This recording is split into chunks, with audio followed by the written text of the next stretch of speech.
మీరు ఎప్పుడైనా ఒక ఎలక్ట్రిక్ వాహనం 600 కిలోమీటర్ల రేంజ్ ఇస్తుందని అరగంటలోనే ఛార్జింగ్ చేసుకోవచ్చని 10 సంవత్సరాల పాటు లైఫ్ టైం వస్తే బాగుంటుందని ఊహించుకున్నారా?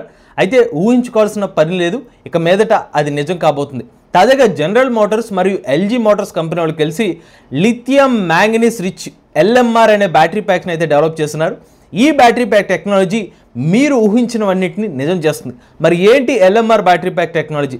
సాధారణ లిథియం అయాన్ బ్యాటరీ ప్యాక్స్కి ఈ ఎల్ఎంఆర్ బ్యాటరీ ప్యాక్స్కి ఉన్న తేడా ఏంటి? పూర్తి సమాచారాన్ని ఈరోజు మన ఎంబీఎస్ ఆడో తెలుగు ఛానల్లో తెలుసుకుందాం. నమస్తే, నేను మీ కృష్ణ చైతన్య మండేలా, మీరు చూస్తున్నారు ఎంబీఎస్ ఆడో తెలుగు. మొదటిగా మీ అందరికీ ఒక ప్రశ్న అండి. మీ ఉద్దేశంలో NMC chemistry versus LFP battery packs లో ఏది మీరు బెస్ట్ అని భావిస్తున్నారు? మీ అభిప్రాయాన్ని కామెంట్ రూపంలో చెప్పండి. పీరియాడిక్ టేబుల్లో అత్యంత తేలికైన మెటల్ మరియు అత్యంత ఎలక్ట్రోకెమికల్ పొటెన్షియల్ కలిగిన మెటల్ ఏమైనా ఉందంటే అది లిథియం అనే చెప్పుకోవచ్చు. ప్రజెంట్ మన మార్కెట్ లో ఎన్ఎంసీ కెమిస్ట్రీ లిథియం సంబంధించిన ఎనర్జీ డెన్సిటీ చూసుకున్నట్లయితే కేజీకి 200 నుండి 250 వాట్ అవర్లుగా ఉంది. కానీ కొత్తగా కనిపెట్టిన ఎల్ఎంఆర్ అనే ఒక battery pack technology, lithium manganese rich సంబంధించిన బ్యాటరీ ప్యాక్ టెక్నాలజీలో కొన్ని అడ్వాంటేజెస్ అయితే ఉన్నాయి. ఈ ఎల్ఎంఆర్ బ్యాటరీ ప్యాక్ టెక్నాలజీలో సుమారుగా కేజీకి 280 నుండి 320 వాట్ అవర్ వరకు ఎనర్జీ డెన్సిటీ ఉంటుందని చెప్పి సైంటిస్టులు చెప్తున్నారు. అంతేకాదు ప్రెసెంట్ మన ఎన్ఎంసీ కెమిస్ట్రీ బ్యాటరీ ప్యాక్స్ ఏదైతే ఉంటాయో వాటిలో మనకి నికిల్ మరియు కోబాల్ట్ అనే ఖనిజాలను అయితే ఉపయోగించారు. బట్ ఇక్కడ నికిల్ మరియు కోబాల్ట్ ఏదైతే ఉన్నాయో వీటి యొక్క రేట్లు చాలా ఎక్కువ అనమాట. బట్ ఎప్పుడైతే మనం lithium manganese rich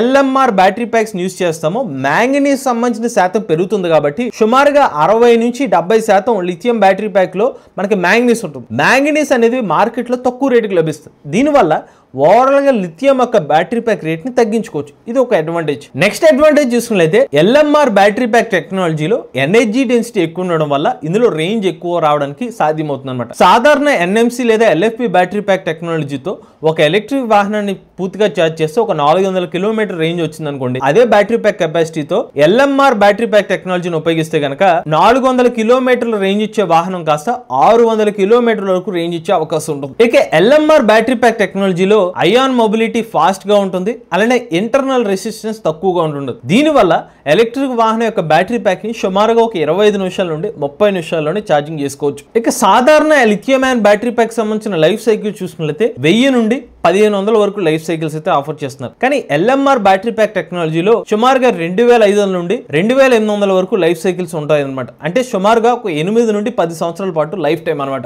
next చూసుకున్నది LMR battery pack సంబంధించిన మేజర్ అడ్వాంటేజెస్ చూసుకున్నట్లయితే మనకి నికిల్ మరియు కోబాల్ట్ సంబంధించిన ఖనిజాలతో పోల్చుకున్నట్లయితే మ్యాంగనీస్ అనే ఖనిజం ఏదైతే ఉందో మనకి 3 నుంచి 4 రెట్లు చవకగా లభిస్తుంది. దీనివల్ల ఎలక్ట్రిక్ వాహనాల రేటు సుమారుగా ఒక 15 నుండి 20% వరకు రేట్ డిఫరెన్స్ అయితే వస్తుంది. అది కాకుండా మనకి ఎల్ఎంఆర్ బ్యాటరీ ప్యాక్ టెక్నాలజీలో ముఖ్యంగా ఈ మ్యాంగనీస్ సంబంధించిన క్యాథోడ్ ఏదైతే ఉపయోగిస్తారో దీని ద్వారా థర్మల్ స్టెబిలిటీ కూడా ఎక్కువ ఉంటుంది. ఈ థర్మల్ స్టెబిలిటీ ఎక్కువ ఉండడం వల్ల ఫైర్ ఇన్సిడెంట్స్ అయ్యే అవకాశం 40 నుండి 50% తగ్గుతుంది అనమాట. నెక్స్ట్ మన ఎన్విరాన్మెంటల్ ఇంపాక్ట్ పరంగా చూసుకున్నట్లయితే మనకి కోబాల్ట్ కానివ్వండి, నికిల్ చూసుకున్నట్లయితే వీటితో పోల్చుకున్నట్లయితే మనకి మ్యాంగనీస్ దొరకడం అనేది కొంచెం ఈజీగా దొరుకుతుంది అనమాట. ఈవెన్ ఈ ఖనిజ నిక్షేపాలు అనేవి ప్రపంచవ్యాప్తంగా పుష్కలంగా లభిస్తున్నాయి. సో దీనివల్ల ఒక అడ్వాంటేజ్ ఉంది. ఈవెన్ మ్యాంగనీస్ సంబంధించిన మైనింగ్ చేస్తే ఆ మైనింగ్ ఏదైతే ఉందో నికిల్ లేదా మనకి కోబాల్ట్ సంబంధించిన మైనింగ్ తో పోల్చుకున్నట్లయితే తక్కువ హానికరం అయితే కలగజేస్తుంది. అయితే ఎల్ఎంఆర్ బ్యాటరీ ప్యాక్ టెక్నాలజీలో కొన్ని లిమిటేషన్స్ ఉన్నాయి. ఫస్ట్ చూసుకున్నట్లయితే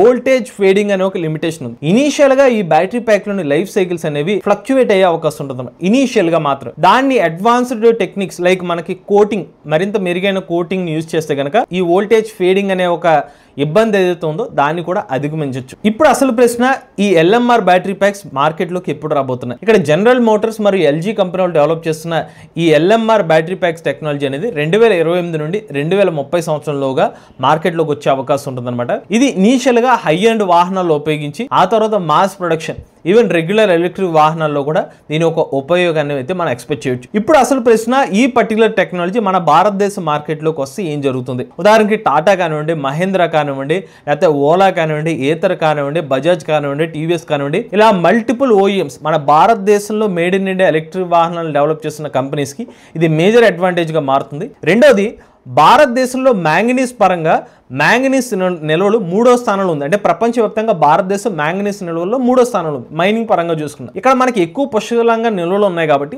తక్కువ ధరకే మ్యాంగనీస్ లభిస్తుంది కాబట్టి ఇక్కడ ఓఈఎంస్ టాటా కానివ్వండి, మీకు ఇందాక చెప్పిన ఓఈఎంస్ అందరికి కూడా తక్కువ రేటుకే మ్యాంగనీస్ సప్లై చేయడం, వీళ్ళు ఇక్కడే మ్యాంగనీస్ ఎల్ఎంఆర్ బ్యాటరీ ప్యాక్స్ ని డెవలప్ చేస్తే కనుక ఎలక్ట్రిక్ వాహనాల రేట్లు తగ్గే అవకాశం ఉంటుంది. సుమారుగా ఒక 15 నుంచి 20 లక్షల రూపాయలుగా ఉన్న ఒక ఎలక్ట్రిక్ కార్ ధర 12 లక్షల రూపాయల నుంచి 15 లక్షల రూపాయల వరకు తగ్గే అవకాశం ఉంటుంది అనమాట. దాంతో పాటుగా గవర్నమెంట్ నుంచి పిఎల్ఐ స్కీమ్ ద్వారా ఈ ఎల్ఎంఆర్ బ్యాటరీ ప్యాక్స్ ని డెవలప్ చేయడం కోసం రాయితీలు లాంటివి వస్తే కనుక మ్యానుఫ్యాక్చరర్స్ కి మరింత అడ్వాంటేజ్ గా ఉంటుంది. So make in India initiative కింద ఇప్పుడు ముఖ్యంగా బ్యాటరీ ప్యాక్ సంబంధించిన advance lithium and battery pack technology మీద భారతదేశ ప్రభుత్వం దృష్టి పెట్టినట్టుగా తెలుస్తుంది. ప్రీవియస్ గా పిఎల్ఐ స్కీమ్ కి భారీ నిధులను కూడా కేటాయించడం జరిగింది. వాటిని ఉపయోగించి రాబోయే సంవత్సరాల్లో కనుక ఈ ఎల్ఎంఆర్ బ్యాటరీ ప్యాక్ టెక్నాలజీ మీద కనుక ఫోకస్ పెడితే కనుక అటు ఈవీ వాహనాలకు సంబంధించిన రేంజ్ పెరుగుతుంది, ఛార్జింగ్ టైం ఫాస్ట్ గా అయిపోతుంది. అది కాకుండా తక్కువ ధరకి ఎలక్ట్రిక్ వాహనాల్ని మాస్ ప్రొడక్షన్ చేసి సామాన్యుడు సైతం ఎలక్ట్రిక్ వాహనాలను ఆఫర్ చేసే అవకాశం అయితే ఉంటుంది. ఇది ఓవరాల్ గా ఎల్ఎంఆర్ బ్యాటరీ ప్యాక్ టెక్నాలజీ సంబంధించిన పూర్తి సమాచారం అనమాట. నిజంగా ఎల్ఎంఆర్ బ్యాటరీ ప్యాక్ టెక్నాలజీ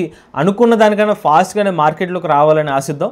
ఎందుకంటే ఇవాళ ఎలక్ట్రిక్ వాహనాలు ఆల్రెడీ కొంచెం అఫోర్డబుల్ ప్రైజెస్కి వచ్చినాయి. మరింత తక్కువ ధరకి ఎలక్ట్రిక్ వాహనాలు లభిస్తే కనుక రేపొద్దున గవర్నమెంట్ ఎలక్ట్రిక్ 2 వీలర్స్ కానివ్వండి, ఎలక్ట్రిక్ 3 వీలర్స్ మీద ఆఫర్ చేస్తున్న సబ్సిడీస్ ని పూర్తిగా తొలగించినప్పుడు కూడా కొత్తగా వచ్చిన బ్యాటరీ ప్యాక్ టెక్నాలజీ ద్వారా సబ్సిడీస్ లేకపోయినా కూడా ఎలక్ట్రిక్ వాహనాల ధరలు మరింత చవకగా మారే అవకాశం ఉంటుంది. మీరు కూడా ఎలక్ట్రిక్ వెహికల్ ఉపయోగిస్తున్నది మీ ఓనర్షిప్ రేట్ మాతో షేర్ అవుతున్నట్లయితే స్క్రీన్ పై గమనించే నెంబర్కి వాట్సాప్ చేయండి, లేదంటే డిస్క్రిప్షన్ ఫామ్ ని ఫిల్ చేయండి. ఈ వీడియో మీరు నచ్చినట్లయితే ఎంబీఎస్ తెలుగు ఛానల్ సబ్స్క్రైబ్ చేసుకోండి. ఈవీ కరెంట్ కోసం ఈవీ కొరడ్ ఛానల్, లేటెస్ట్ అప్డేట్స్ కోసం ఈవీ కొరడ్ లైవ్ ఛానల్, ఏ కరెంట్ కోసం ఏ తెలుగు ఛానల్ సబ్స్క్రైబ్ చేసుకోండి. Charge and nature drive future.